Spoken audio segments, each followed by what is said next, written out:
लोगों को एक्सेल में हम बताएंगे bank loan detail data entry. Bank में जो हम लोन लेते हैं उस लोन का डिटेल यानी ब्यौरा हम कैसे देख सकते हैं।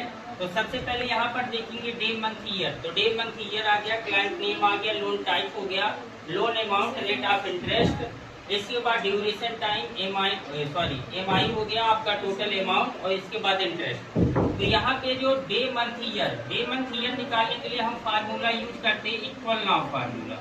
इक्वल नाउ फार्मूला यूज करेंगे, ब्रैकेट ओपन, इसके बाद ब्रैकेट बंद कर देंगे, यहाँ पे एंटर कर देंगे।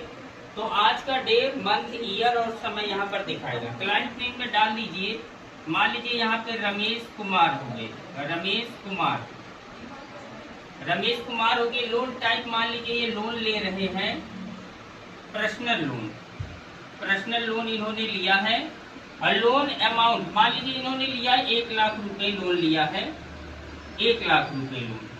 और यहाँ पे रेट ऑफ इंटरेस्ट यानी इनको लगाया गया है रेट ऑफ इंटरेस्ट यानी 15%, यानी 15% के रेट ऑफ इंटरेस्ट पर इन्हें 1 लाख रुपया लोन दिया गया है। लोन का प्रकार जो है ये हमारा पर्सनल लोन है। क्लाइंट नेम जो है वो रमेश कुमार है, और जिस डेट को मंथ को लिया इस फार्मूले को डे मंथ है यहाँ पर लाने के लिए हम नाउ फार्मूले का प्रयोग करते हैं, ठीक है ना। अब यहाँ पे आ गया ड्यूरेशन टाइम। ये 1 लाख रुपए का जो लोन लिया गया है 15% जो है 15% इंटरेस्ट की दर से ये कितने समय के लिए लिया गया है। तो मान लीजिए यहाँ पे 1 ईयर के लिए लिया गया है।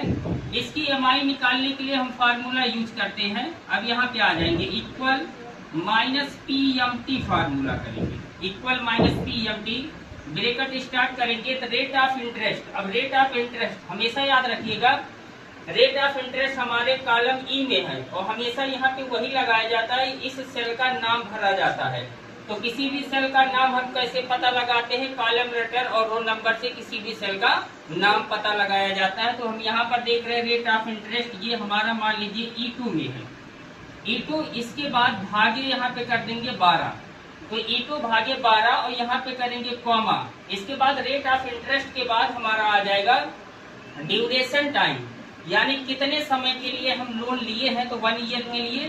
तो यहाँ पर F2, इसके बाद स्टार 12 कर देंगे, इसके बाद यहाँ पे कॉमा, और इसके बाद हमारा आ जाएगा लोन अमाउंट कितना, यहाँ पे कॉमा D2 कर देंगे। तो यहाँ पे हमारे एमआई निकल के आ जाएगा। टोटल अमाउंट निकालने के लिए करेंगे क्या, यहाँ पर एमआई यानी G2, इसके बाद स्टार्ट यानी टोटल ड्यूरेशन टाइम, यानी ड्यूरेशन टाइम हमारा F2 में है, तो F2 करेंगे। इसके बाद स्टार जो है स्टार कर देंगे 12, क्या कर देंगे, स्टार 12 कर देंगे। अब यहाँ पे इंटरेस्ट, टोटल इंटरेस्ट हमें कितना पेड करना पड़ा है, इस टोटल इंटरेस्ट को निकालने के लिए टोटल अमाउंट यानी हमारा H2 में है माइनस लोन अमाउंट यानी D2 में है, तो यानी माइनस D2 कर देंगे, यहाँ पे इंटर कर देंगे। टोटल इंटरेस्ट हमारा यहाँ पे देखने को मिल जाएगा। तो यहाँ पर आप इस तरीके से अप्लाई करके एक बैंक के लोन का डेटा एंट्री दिखा सकते हैं, ठीक है ना। सबको